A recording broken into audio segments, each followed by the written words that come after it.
You're listening to the Virtually Free Podcast, a place for all you digital nomads and freedom chasers out there get the real talk on what it's like to make a living online. Want to ditch the 9-to-5, vacation on your terms, discover the ins and outs of freelancing? Then you're in the right place. And now your host, Amy Damone. Welcome back to episode 7 of the Virtually Free Podcast. Today I am speaking with Salma Sharif, who is a business coach, brand strategist, and international best-selling author. She is an engineering postgraduate from the Nilgiris, following her passion for design and coaching to help other entrepreneurs live their dream life with a business they love. I hope you enjoy. Welcome to today's episode. I'm very, very excited to be talking with the wonderful Salma Sharif. Welcome. Thank you, Amy. Thank you so much for having me. It's a pleasure to have you on the show. So I would love for us to start this chat with you just kind of letting the audience know what it is that you do. Absolutely. So I'm a business coach and a brand strategist, and I help women entrepreneurs and bloggers build a strong foundation online through profitable and automated business while being location independent. And I also help design brand that connects and websites that convert. And I am an engineering postgraduate from India, and here I am following my passion for design and coaching by helping other entrepreneurs and bloggers live their dream life with a business they love. I love that. I love that you've put so many years into engineering, but you're like, you know what? This is my passion. It's so wonderful. Because and I know a lot of entrepreneurs, we have that story where we, like me, I studied political science. Like I have a lot of friends that did, stuff that's totally unrelated. One was last year of medical school, all this stuff. So congratulations on folling what it is that you really want to do, because it takes a lot of balls to do that. Yes. And initially I started off, you won't believe, I started off my business right after my post-graduation. And it was nothing to do with what I learned during my college. I started off selling crochet products. I was blogging about it, about crafts and crochet and everything DIY. And because I absolutely loved it, I had so much, love towards it. I was really passionate about it. So I started doing it. And I, felt there was this opportunity to develop a business from my passion. So I took advantage of the opportunity that was in front of me, and I immediately started my own business. And slowly and steadily, I also wanted to merge my education with my passion. And that's why, along with my crochet business, by the end of 2016, I started my a web designing and branding studio along with coaching. That's awesome. And that's so funny how, what could be considered a hobby at the beginning has turned into something so much more beautiful and awesome and empowering, and just, you're getting to live life on your own terms. And Absolutely. I think, and that's just so wonderful. And I love it. So thank you. I'm very happy for you. So I want to draw back to what, you're talking about, a brand strategist, a business coach. So the one thing I've noticed in the last, it's always been relevant, but I'm finding it very, very, very, what's the word I'm looking for? I'm not quite sure what the word I'm looking for is, but I've seen it everywhere. Everyone's throwing out brand, even like the word brand. It's such a buzzword. Even I say it and I'm like, I don't know why I'm saying this. Like I do know what I'm saying it, but so I would love to know, as a brand strategist, what does the word brand mean to you? Okay, so for me, branding is literally everything your business is and that you are in your business. So I know this sounds weird, but it actually is true. Beyond just a memorable logo, your brand consists of everything that your business is about. And before I dive right into what actual branding is, if you have a good branding, it actually increases the value of your business. It provides you motivation and direction, and also helps you acquire clients and referrals and so much more. And there is something, people always, there's a misconception that when they hear the word branding, people, they just think it's something to do with colors or just the logo. But it's not that. It's not just your logo, it's not just the colors that you use on your website. It's everything. It represents the, the people's perception of your business, reputation, advertising, along with logo, along with the virtual representation that you have. It also has to do with your vision, your mission, your long-term goals of your business, what your business is about, what services you're offering, who your target audience is, and what you're helping your target audience or your clients achieve. All of this comprises of your branding, and you need to be clear on what exactly your business is, what the services your business offers, who your target audience is and who you're targeting, and finally what you help your clients achieve through your services. Amazing. Logo and the visual aspects, everything comprises of branding. Awesome. So I love that you mentioned that. Excuse me. I love that you mentioned the fact that it comprises of literally every single interaction of what you do. And I think that's for, like, for people that don't actually have that background in, business, branding and all these hot topic words are kind of overwhelming at, at certain stages of your business. I remember I always knew what sorry, let me rephrase that. Branding is not like a crazy word. Like, you get into you get to online business, you've heard a brand, you've heard what it is. But for you to truly understand and truly be able to use it to your advantage, you have to kind of understand how all encompassing it really is. And, you have this light bulb moment. And I actually remember probably about a year and a half ago where it just went off to me, and I was like, this isn't just about, picking colors and making my logo look cool. This is literally everything. So, so thank you for giving such like an in-depth overview of what branding is to you, because that's what it is to me too. And I feel like everyone that's successful in this aspect of their business has a very similar understanding of that. Yes. So, it's 2018 now. I can't believe it. Online businesses are popping up overnight. The gig economy is really, really growing, and it's wonderful. But, that adds an added challenge, because we need to get our brand out into the market. So I would love to know, from your point of view, what is the best way to truly get your brand out into the crazy interweb that exists? Okay. So, especially when you are a service provider, you are literally the face of your brand, the face of your business. And it is very important that to make your target audience or your clients understand that your company is run not by a robo, but actually by a business entrepreneur, a businesswoman, right? So you need to be consistent and you need to be visible. Your business and your messaging has to be clear, and you have to be visible and consistent. This is what I always tell my clients. If you're not out there online, nobody's going to recognize you and nobody's going to purchase from you. So you need to start being visible.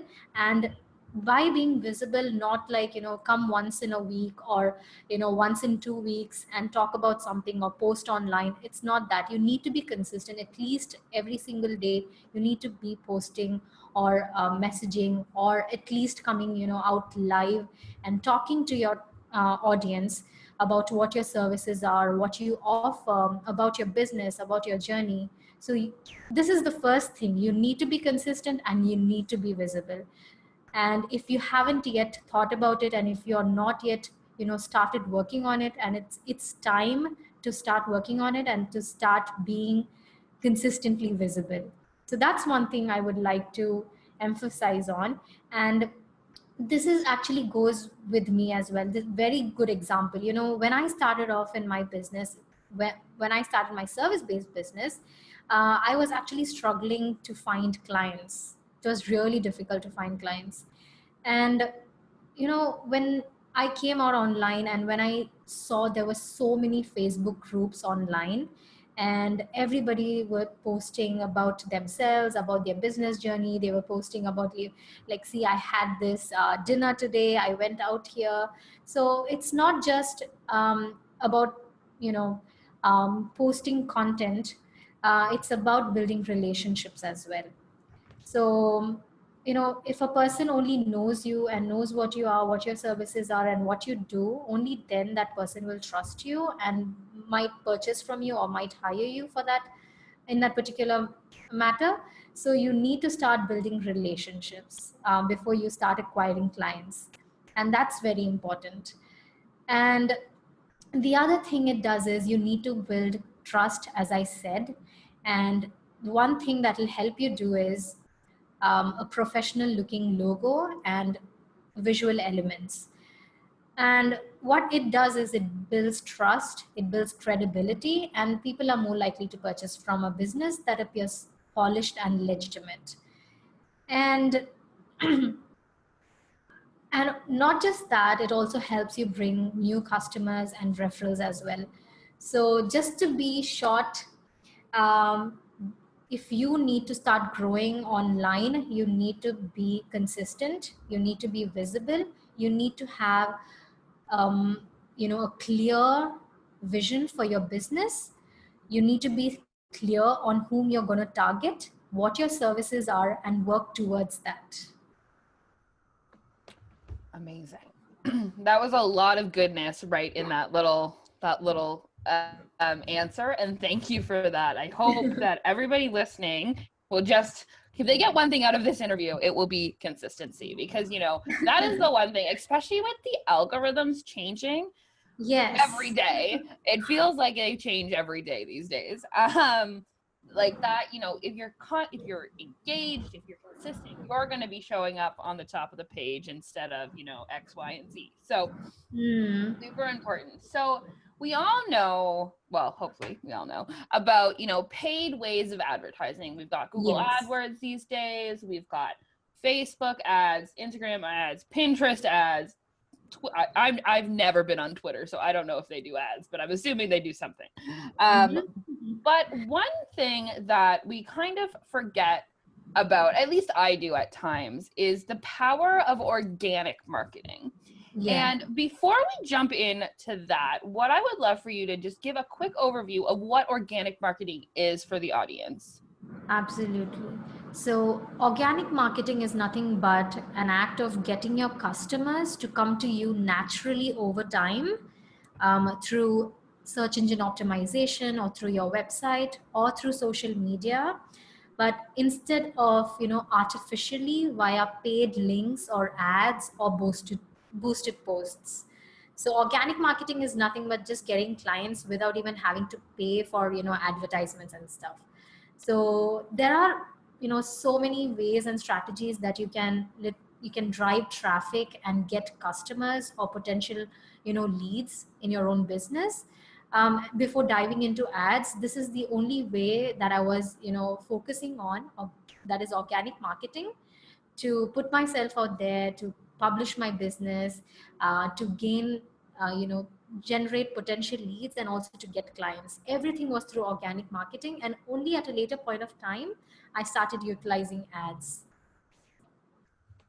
I think that's really interesting that you talk about that, because the one thing I'm noticing with a lot of people, especially around this point, in their business, when they're just starting to get some momentum, they're getting into the idea of building their list, be it email, Instagram, whatever. And they're like, oh, I need to do Facebook ads. I need to do this. I need to do that.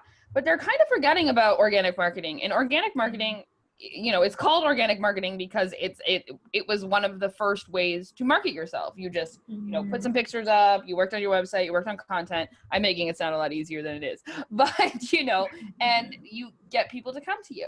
So I think it's really important, especially in 2018 with these, and I talk about this, I feel like in every episode, with these dang algorithms, to really put a big focus, especially if you're just starting out. You don't have the cash flow to sink, $2-3 grand a month into Facebook ads to build your list.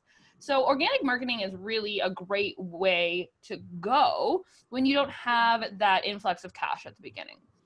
So my question to you is, in the last year or so, and, kind of looking into the trends of the rest of 2018, what do you see as the top organic marketing strategies? Okay, so one way, that never gets old is search engine optimization. If you have a website, if you have a blog, it's definitely important that your website or your blog is, secured or SEO optimized. So by this I mean, the keywords that you utilize in your website, everything is optimized so that whenever a person types something about you or about, for example, if I'm a web designer and a brand strategist, if they type something about me, or if I have blogged about something and they type, your s- you might come up in the search result. And you need to also submit your website to Google so that whenever they search about you, Google actually indexes your website and it comes up as a search result. So it's very, very important. And SEO is a broad topic. I know it's very difficult for most of us. And but it's considered very, very good. And because you don't have to pay much as well SEO, if you have SEO tools or plugins with your website, all you have to do is just make it optimized for SEO. So that's actually a huge topic, but it's a very important topic, and it's very, very essential that you at least look into what SEO is and how important it is for your business. And the other ways is through social media. That's my number one go-to for organic marketing and to find clients, especially Facebook. Facebook has been my number one source of leads and clients, and especially through Facebook groups. So I am actually a part of n number of Facebook groups, but I'm consistent and visible only in few. But with that, I was able to generate leads and get clients as well. And if you're still not a part of Facebook groups, I recommend selecting few Facebook groups that you really like, whom you think your target audience might be in, and then be consistent with your messaging in that.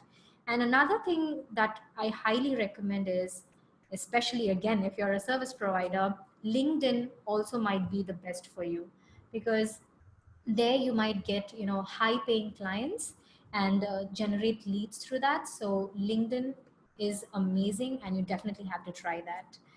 And there are other ways. One other way is getting on guest being a guest expert in podcasts like this, and doing guest blogging. So what happens when you go as a guest in other podcasts and in other blogs, you are considered as an expert in that particular niche, and you're actually positioning yourself as an expert in that. And that's an added advantage for you. So your audience or your clients might consider, okay, she's a go-to person for this topic, and they'll definitely come back to you. Awesome. Thank you for that great insight. I hope that the audience has gotten a lot from this. And even I'm like, okay, LinkedIn, that's interesting. That's interesting.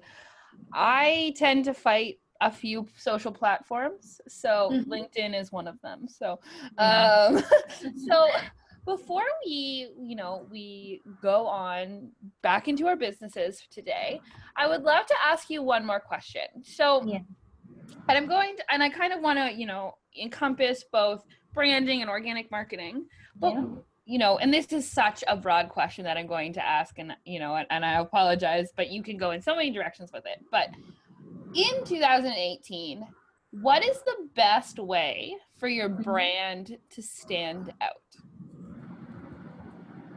One thing is, make it as unique as possible, but not with the colors and the logo, but with your messaging, because it's going to be you. The business is your reflection, and you just have to be yourself. I can't say anything more than this. Just be yourself, and be clear on your goals and focus on your target audience.